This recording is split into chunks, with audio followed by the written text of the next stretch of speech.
देखिए, उल्टा चोर कोतवाल को डांटे। यह हर व्यक्ति जानता है, बांटो और राज करो, ये कांग्रेस को विरासत में प्राप्त हुआ है। अंग्रेजों की कुटिल चाल को 1947 में कांग्रेस ने सफल होने दिया और देश का बंटवारा पहले किया। आजादी के बाद जाति के नाम पर, क्षेत्र के नाम पर, भाषा के नाम पर देश के अंदर वर्ग संघर्ष करा करके आतंकवाद, नक्सलवाद, अलगाववाद, ये सब तो कांग्रेस की देन है। और यूपीए चेयरपर्सन के रूप में श्रीमती सोनिया गांधी जी ने 2004 से 2014 के बीच में क्या किया था, कौन नहीं जानता उस समय। क्या ये सच नहीं कि ओबीसी के आरक्षण पर सेंध लगाने के लिए उस समय जस्टिस रंगनाथ मिश्रा की कमेटी इन्होंने गठित की थी और कमेटी ने संस्तुति की थी कि ओबीसी के आरक्षण में से 6% आरक्षण मुसलमानों को दे दिया जाए। तो भारतीय जनता पार्टी ने उस समय और एनडीए ने उस समय विरोध किया था, इनके मंसूबे पूरे नहीं हो पाए। फिर एससी एसटी के अधिकारों पर भी इन लोगों ने घुसपैठ करने का प्रयास किया था और सच्चर कमेटी की रिपोर्ट में कि मुसलमानों की कुछ जातियों को अनुसूचित जाति में शामिल किया जाए, यह भी कांग्रेस के समय हुआ था। कांग्रेस उस समय एनडीए और बीजेपी ने इसका विरोध किया था, कांग्रेस के मंसूबे पूरे नहीं हो पाए। आज जब 2024 का लोकसभा का सामान्य चुनाव चल रहा है, इस चुनाव में कांग्रेस क्या कर रही है, कांग्रेस का मैनिफेस्टो क्या कहता है?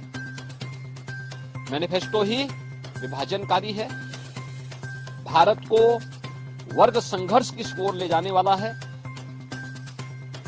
भारत में अनुसूचित जाति, जनजाति और पिछड़ी जाति के अधिकारों में सेंध लगाने वाला है।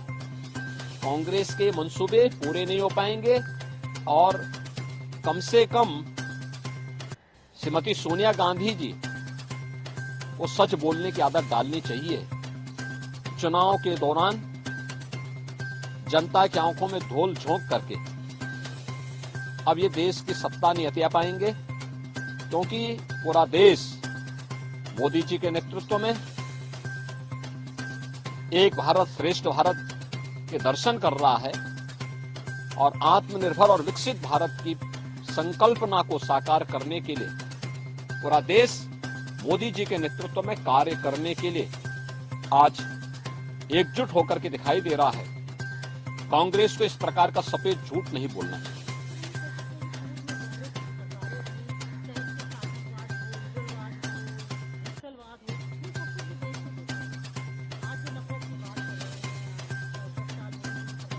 कश्मीर में धारा 370 कश्मीर एक कांग्रेस ने लगाई थी।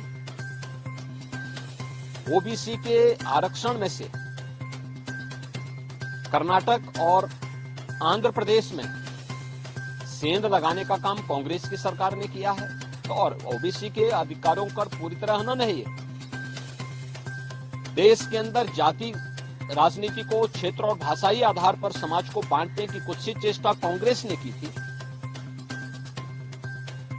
अपने मैनिफेस्टो में जिस प्रकार की बातों को कांग्रेस ने उल्लेख किया है, ये भारत की सनातन आस्था पर प्रहार तो है ही, समाज में वर्ग संघर्ष की स्थिति को पैदा करने वाला है।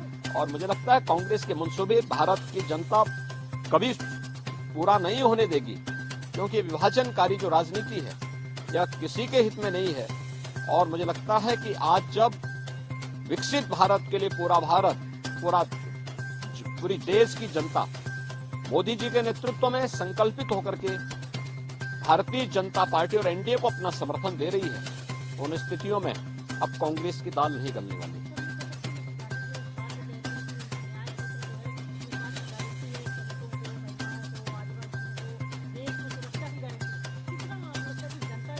देखिए, तो अपने आप में हास्यास्पद है। ये न्याय नहीं, भारत के प्रति, अनुसूचित जाति, जनजाति और पिछड़ी जाति के प्रति, भारत की सनातन आस्था के प्रति अन्याय पत्र है। मुस्लिम लीग का एक नया वर्जन ये आया है, कांग्रेस का घोषणा पत्र। देश की सबसे पुरानी राजनीतिक दल कांग्रेस का घोषणा पत्र मुस्लिम लीग का प्रतिनिधित्व करता हो, इससे ज्यादा शर्मनाक दूसरा नहीं हो सकता।